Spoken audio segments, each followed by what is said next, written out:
will be having a keynote session. The topic is Shaping the Future with Generative AI.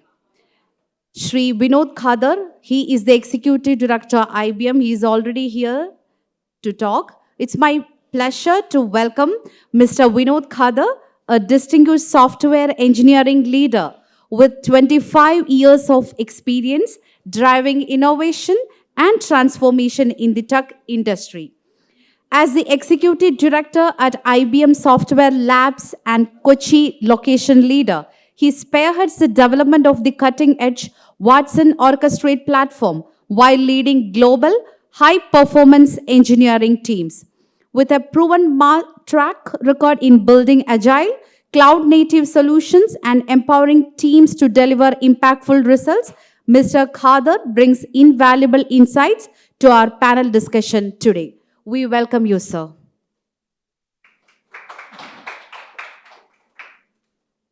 Thank you. So, she gave an intro already. I don't have to give another intro of myself.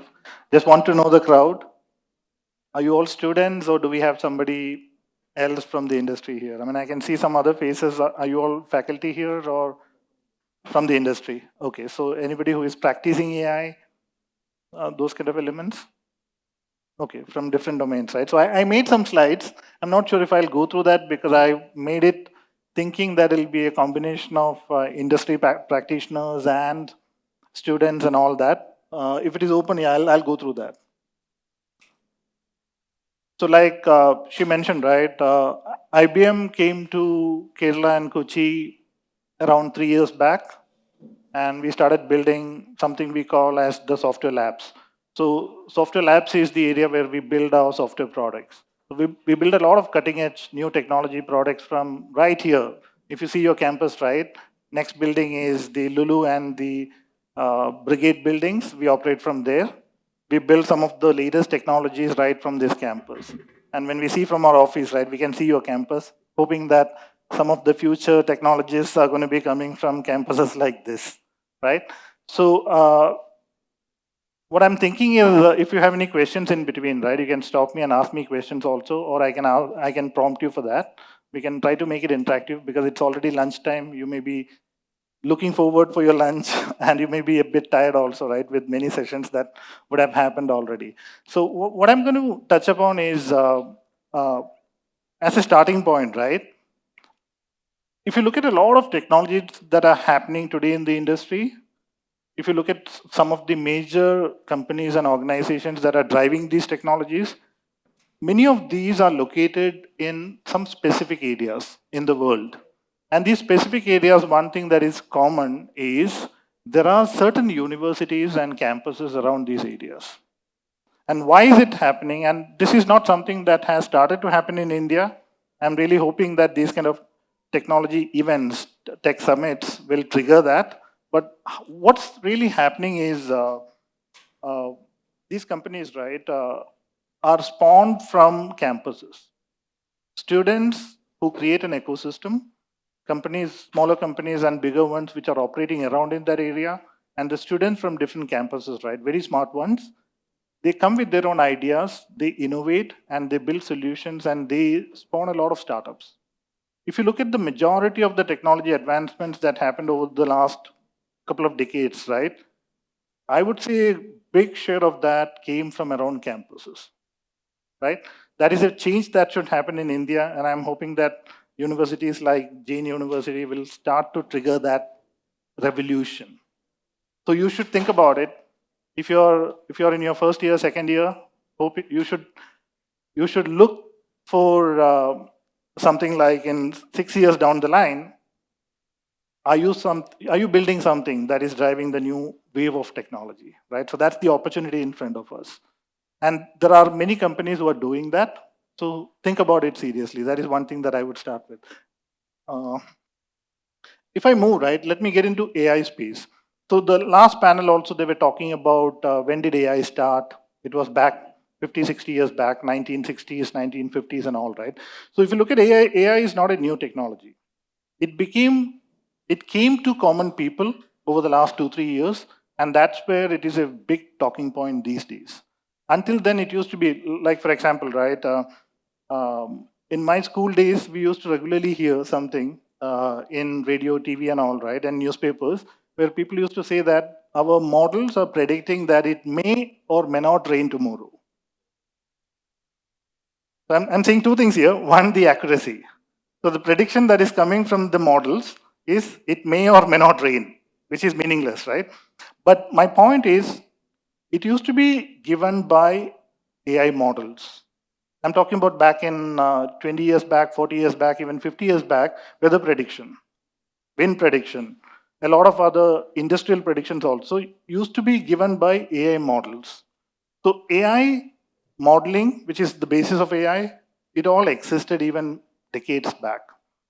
The change that has happened now is this technology has gone to the common people now, to the society.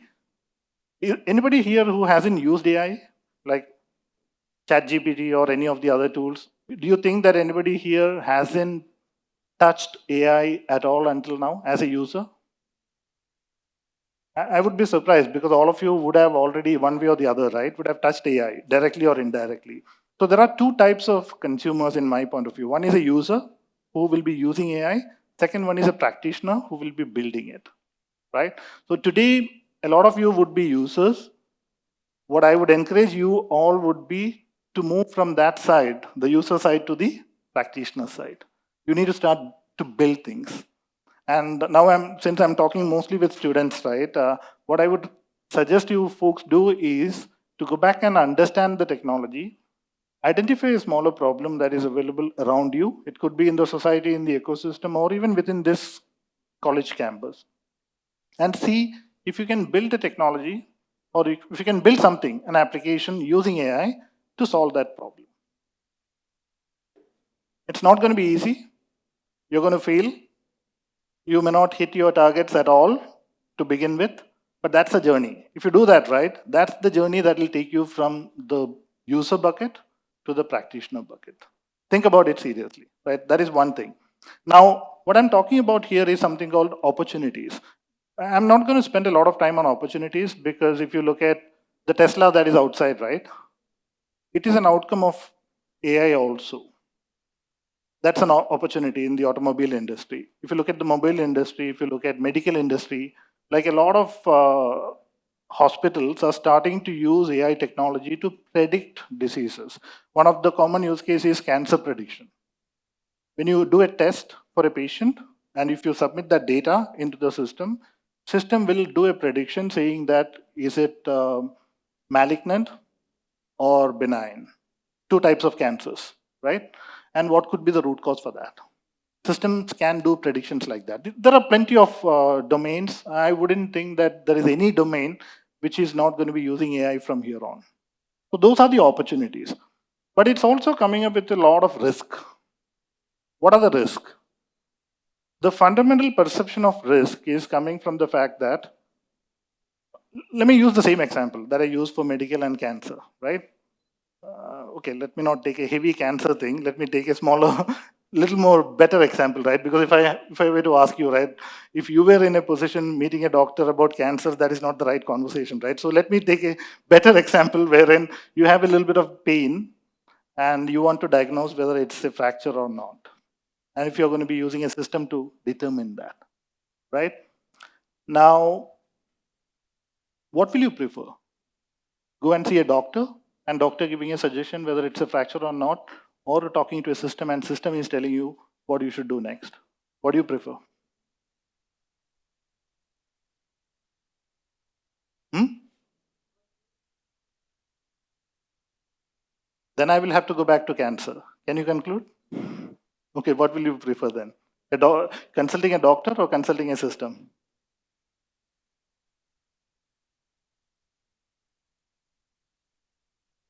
Google. Okay, but eventually, the most of the times, right, what people answer is I prefer to consult a doctor because you are talking to a human compared to a system. Your trust level typically is higher when you're talking to a human, right? And that's our current state. And if AI has to succeed, it has to overcome that state. it has to generate confidence in people. People will have to become confident about these systems. So trust is a major element. That's a big risk.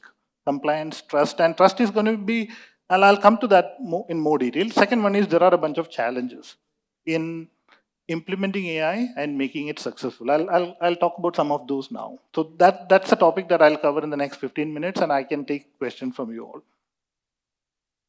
all. On the question, right, one thing that will come to our mind is if this system, the AI system, will have some level of trust issues and challenges, will it succeed? That is a typical question that comes to people's mind, right? So a lot of data points that I'm going to be talking about is based on a study that was done last year.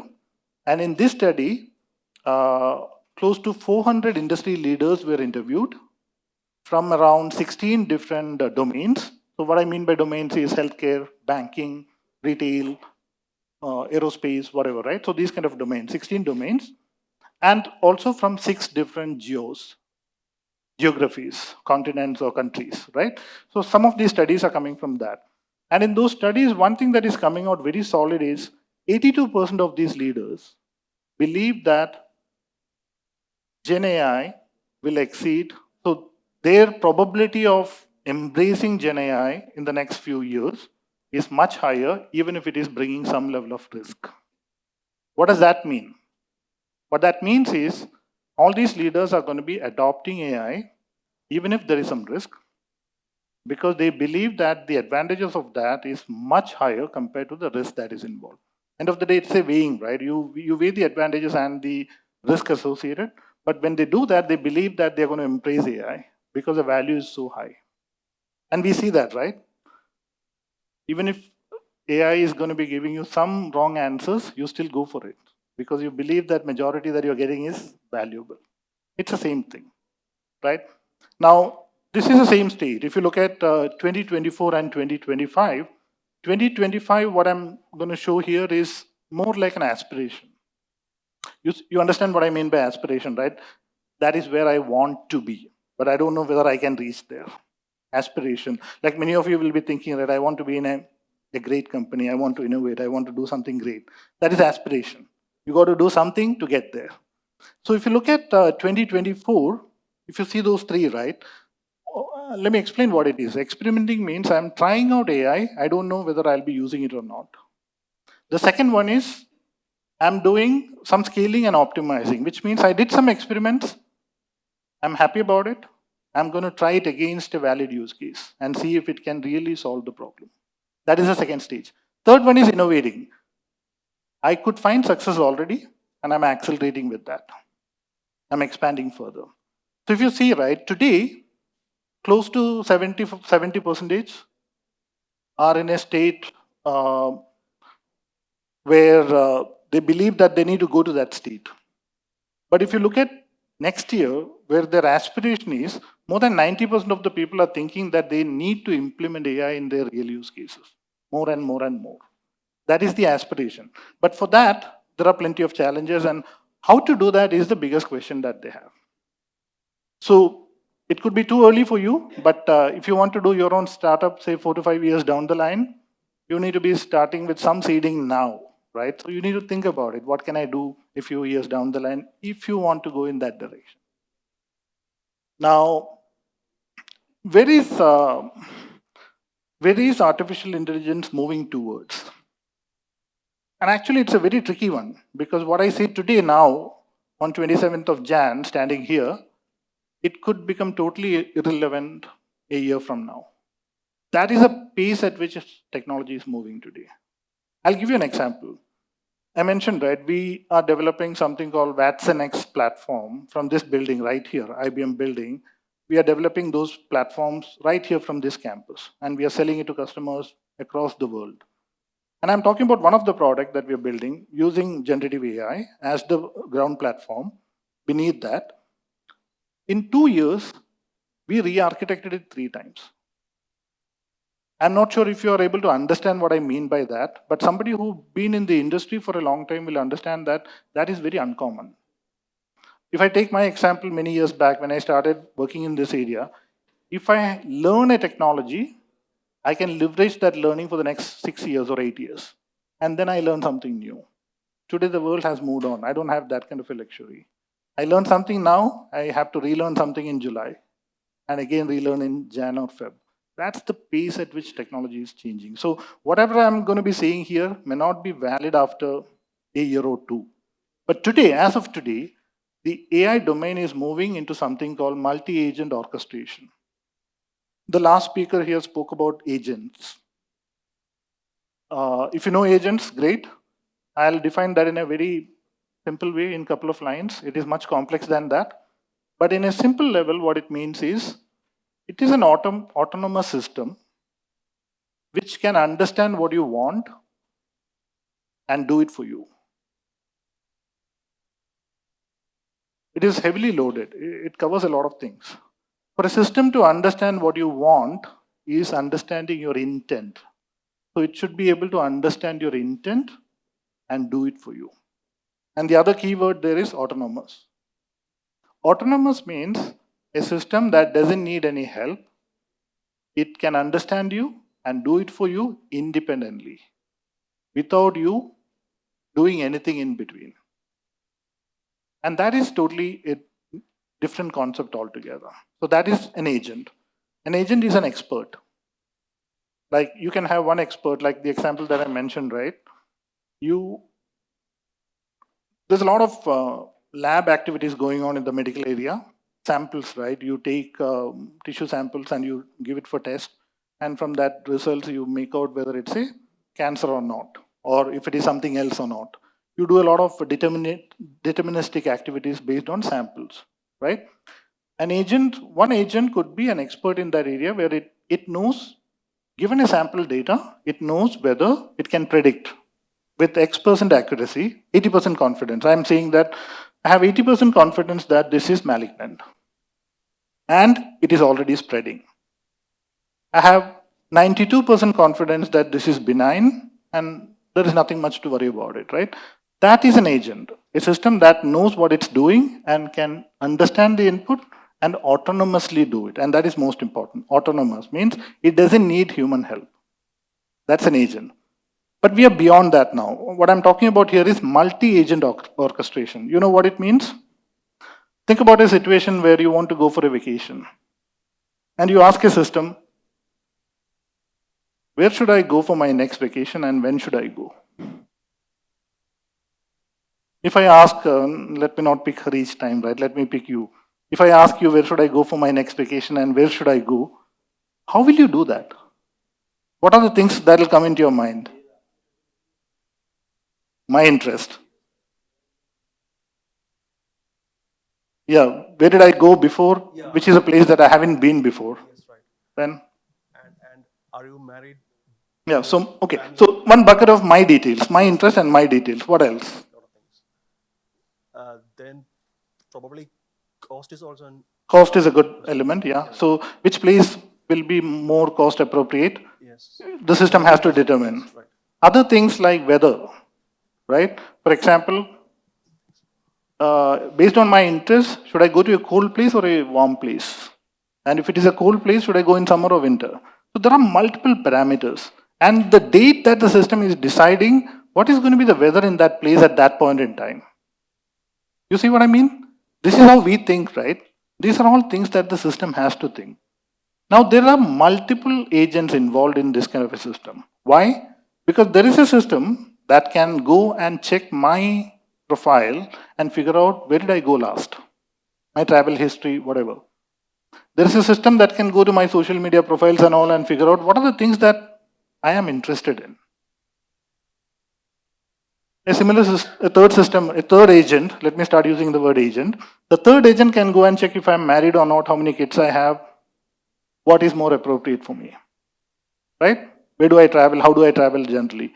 Another agent can go and check, determine the places. Another agent can go check the weather, right? These are all specialist activities. One agent cannot do everything. So you need multiple agents. Now, can you have all these agents working independently and arrive at a solution? No. Like he mentioned, right? You need to collect all this info and you need to process it together and then iterate, refine, and then take a decision. This is exactly what an AI system will also be doing, which means you have multiple agents, expert agents, and you need a system where it can talk to each other and arrive at a decision. You see what I mean? That is called multi-agent orchestration. Now, think about the last word that I used, autonomous. Imagine if all these agents are talking to each other and taking that decision without you getting involved at all. That's where we are heading towards. So that is called multi-agent orchestration systems. So there is something called React. We call it React. It is your ability to reason and act on that, and then iterate on that. You can Google about it. You can get a lot of white papers around it on what is the React paradigm and the React different systems built around it. But that's how that system is going to be working. That is where we are moving towards. And these agentic systems can decide who means which agent should take care of this, do this activity. It will determine, like there could be 10 agents who are capable of understanding your profile and your interest. Now, out of those 10 agents, like for example, there are 10 people here, and all 10 are capable of going and figuring out what Vinod is interested in. Now, if I'm an orchestrator, agent orchestrator, and I'm talking about autonomous systems here, okay, not people, I should be able to pick, should I pick him or him? That is decided by the system. And all decisions are taken by the system. You see what I mean? That is the direction towards the technology is moving now. Majority of the organizations are building platforms which are capable of doing this. Is it foolproof? Not really, not yet. But it could be a matter of time. So that's a glimpse of where the technology is moving towards. Now, one thing is here, right, I mentioned, how do we get there? How do we accelerate on this journey? And there are certain challenges towards it. So let me move towards the challenges now. The number one challenge in this one is skilling. And you see a number there, right? 5% to 35% to question mark. What it means is, typically if you look at this industry, if you look at corporates, right? Like I mentioned, this study was taken through 400 industry leaders across 16 domains. The average amount of reskilling required for their employees on a given year, an average is typically 5%. You need to reskill 5% of your employees every year. And that's a routine thing. But the moment AI came in and Gen AI came in, it just went up from 5% to 35% already. You need to reskill 35% of your people for you to be successful. And that percentage is still moving higher. What does it mean? Is the prediction is that, like, if you look at it, right, 35 years back, when computers came, it was optional. Now, can you imagine if you don't know how to operate a computer and survive in this world? If you're a working professional, it's going to be very tough. I'm not talking about a programmer, developer, software engineer here. I'm talking about any industry. You go to any industry, if you don't know how to operate a computer, it is impossible. The prediction in the industry is that over the next 10 years or 15 years, that's going to be a reality for AI also. So, like I mentioned at the beginning, there are two types of personas here. One is a user, somebody who uses AI. The second part is a practitioner, somebody who builds it, somebody who is building such systems. A lot of engineers here, future engineers, should be thriving or targeting the later one, practitioners, right? You should be building such systems. That's the future. So, AI skills are non-negotiable. That's very important. The second one is today we have experts, right? We have experts, for example, even if you look at software engineers or any other domain areas, within each industry there are domain experts. Somebody is specialized in finance. Somebody is specialized in automobile. Somebody could be specialized in some other domain, right? Like retail, stuff like that. So the prediction is that over the next few years, there will be a lot of agents who are specialized in specific domains. Now, we also have people who are specialized in specific domains, right? Now, all these people who are working people, right, professionals, they need to now learn to work with agents. So, agent is like your colleague to whom you may delegate some work, or agent may even delegate work to you also back. It may take some decisions and want you to review that and approve it. You see what I mean? So that's the level at which we'll be moving, and that's the prediction. So a lot of companies will have to now train their employees to work in that kind of an environment, an ecosystem where humans and agents will be working together. But reskilling is extremely important. For the reason why I mentioned reskilling again is because technology is moving at such a rapid pace that what you learn today may not be relevant in a year from now. So you need to be able to reskill yourself and learn new things. And that's extremely important. The second one is this one, my topic actually was infrastructure and data, but I actually saw one reel yesterday from Jain University where somebody got a Tesla car and they put a Insta reel about that Tesla thing. You folks would have seen it, right? The Jain ad about the Tesla one. So I got interested and I added a Tesla, sort of a car technology thing over here. The context that I'm trying to say here is, if you look at that car, right, it is technology-driven vehicle. Compared to the traditional technologies where you wouldn't have your traditional technology, your fuel injectors and all those kind of things, right? It's not there. There is no potentially spark plug or fuel injectors and all. It's a technology-driven vehicle. Now think about it. Technology is changing every 6 months or a year or 2 years. And in 1 year or 2 years, technology will totally change. Now, will you buy a car, like an expensive one like that, wherein the technology is outdated within 6 months or a year, and then it's not funny anymore? Will you invest your money in such a vehicle? You will not, right? So as a manufacturer, if I'm Tesla or if I'm some other manufacturer, and I'm producing that kind of a vehicle for consumers, like you all, right? I need to make sure that whatever technology advancements are happening in the industry can be given to that vehicle also. And that vehicle should also be kept up to date with the latest technology changes. How do I do that? Because I'm manufacturing that vehicle somewhere, I'm selling it, somebody is using it in some place, and within that car, the technology has to be upgraded frequently. And people today, you may not be ready to wait for 6 months also. Or you may not be ready to wait for 1 year to take your car for a routine service to get that upgrade technology. You wouldn't prefer that, right? When iPhone is coming in or a new model of your phone is coming in, you run, buy the new phone. Why? It isn't because your current phone is not working, but you want to upgrade, right? So companies will have to make sure that the infrastructure underneath, right, is ready to cater to that kind of a need. And companies who doesn't adapt to that kind of a situation may not be able to survive. And that's a big change in the industry today. So today's customers may not be ready to buy a car, and just because I bought it, not have the latest technology for the next 10 years. No, I don't think today's people will be ready to accept that. The next one is very important. This is the regulations and ethics and trust and all, right? The first example that we were talking about, whether you go and visit a human person and get an input, or in your travel example, maybe you're okay to get that advice from an agent. Yeah. But in a medical profession, right, you may not be ready. If you're a patient, you may not prefer today to go to an agent, rather you go to a doctor, right? And that is also because of trust.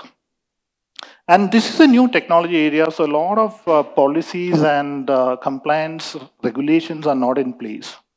And that is slowly coming out. So if you look at it, Europe has come with regulations, Brazil, Canada, India has the draft regulations already, more are coming out. Recently, there was a meeting wherein the Kerala government was saying that they are formulating adding the AI policy within the IT policy. So they are forming regulations and bringing it in.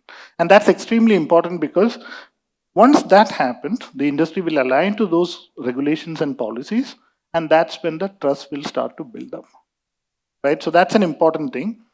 Now, I mentioned earlier, right? 82% of the leaders today, companies today, believe that even if it is risky, they will go for AI because the value, the benefits that they are getting is so high. Out of that 82 or even the 100 percentage, 69% of the executives today believe that they will get some fines. You know what I mean by fines, right? Some penalties. Because they are going to be implementing AI. And they are okay with it. Because the value that they're getting is much higher that they are okay with it. But they also believe that when the regulatory frameworks are going to be coming in, right, that will help reduce these fines and things like that and have better control over those systems. So this is what the study is saying, which means people are going to be moving ahead with the technology, but we need to have the regulatory frameworks coming in. The second one is, can we use Gen AI itself to predict these kind of violations and correct itself? Can we use Gen AI itself to correct itself from making mistakes? And that's a very interesting area too. So there are a lot of technology aspects down here. Like I can talk about a couple of items over here. Okay, one is explainable AI. That's a very important thing, explainable AI. Like she mentioned, right, if she has a lab test and she has to go to a doctor, like she'll go and Google also. So that is like you need to understand why, if you're having a medicine or if you're doing a surgery on your body, right, you need to understand why you're doing it. You need to understand. And that is normal tendency, right? Explainable AI means if an AI system is taking a decision, ability of that system or the agents or the system, overall system, to communicate and tell you how did it arrive at that answer or the solution. Typically, it's a black box, right? You talk to a system and it tells you something, but it doesn't tell you how did it arrive at that answer. What is the path that it took? And which data was considered? Which data was part of the process to arrive at that decision? There are tools in place for that. That is explainable AI. There is another one called drift. If you know about how these systems work, right, it is based on something called models. Statistics models is what it used to be earlier. Now there are a lot of machine learning, deep learning, and beyond. Foundation models and large language models, small language models, different models are there in place. You can read about it. It's a very fascinating area, scientific area. So what happens is when a model is created, like humans, right, you train the model with some data. So you have a lot of, if it is medical, you get a lot of medical data and you pump that data into that model and train the model. And train the model to an extent where you have 90% confidence and then you use that model for real-time activities. What if over a period in time, the real data is changing and it is not anymore matching with the data which was used to train that model? Now you can imagine what will happen, right? The model will give wrong answers because it was trained, like you studied something and in your exam you're getting out of syllabus questions, right? Obviously you have to write something. It's an exam, you have time, so you will end up writing wrong things. That is exactly what a model is going to be doing. It was trained for something, but the actual question that is coming in is different, or the data that is coming in is different. It will make mistakes. It is called drift, what I mentioned over there. That thing is called, that particular process is called drift. So there are mechanisms where you can identify drift and rebase it, do retraining with the new data and avoid drift. So each and every point that I mentioned here, there are ways to address it. And that is how you make your AI more dependable and meaningful. You can read about some of these elements deeply. The last one is cost. Many of you would have heard about LLMs, right? Large language models. These are large models where you need, something called GPUs. You need thousands and thousands of GPUs to train these models. But you may not need that kind of LLMs in all cases. You can even go with small language models, smaller models, which you can do within smaller systems. So there are multiple ways in which you can reduce cost. And a lot of people believe that AI funding should be self-funded, which also would mean that Your AI system should be able to reduce your cost of that particular system itself so that you can put more money for AI. It should become self-funding projects. So these are all the concepts that are coming in. Now, probably this is a little more meaningful for students. I put the other slides together because, as I mentioned at the beginning, right, my understanding was that there'll be practitioners and students and it will be a mixed crowd. Since it is predominantly students, I would recommend a couple of things, or rather 3-4 things. One is this technology is changing very fast. If you see yourself as a technologist a few years down the line, and to be a practitioner a few years down the line, you need to learn to learn, you need to learn and relearn. Whatever you're learning, you need to unlearn sometimes and learn new things and keep up to date with the market. What are the new technologies that is coming in?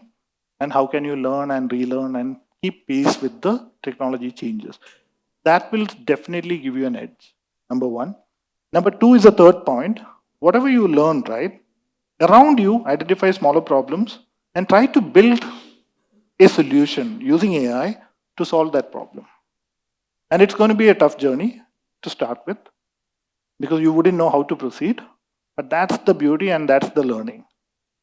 But once you get a grip on it, right, your journey is going to be much faster. So when you look for a job or if you're aspiring to build something on your own, you should take that journey now. You don't need to wait for your engineering to complete or something. You should start to think about it probably in your first year or second year. The other element is not everybody can be inventors. Not everybody can go and create and invent a new technology. It's not easy, right?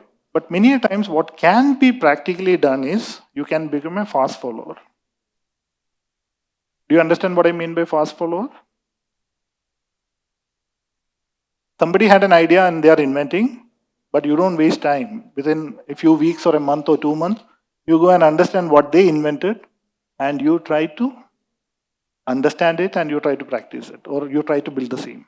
That's a fast follower, right? For example, now agentic AI is coming or multi-agent orchestration kind of concepts are coming. These can be things that you can build on your laptop, by the way. Using technologies like Dockers and containers and all that, you can build mini agentic architectures within your laptop. It is just about starting with it. The last one is, I'm hoping that with such initiatives, Jain University can start also an ecosystem where they can bring in specialists from outside and get your best students in, and then create an ecosystem where you can do hackathons and create something out of it, right? If we do something like that, it can really ignite things. With that, I'll stop, and if you have any questions, I can take. I think they are in a hurry, so 1 or 2 questions.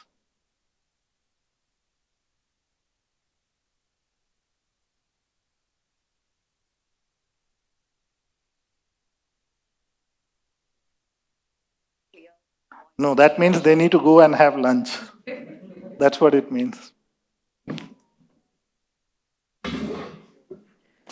Okay, what an incredible session we have just had.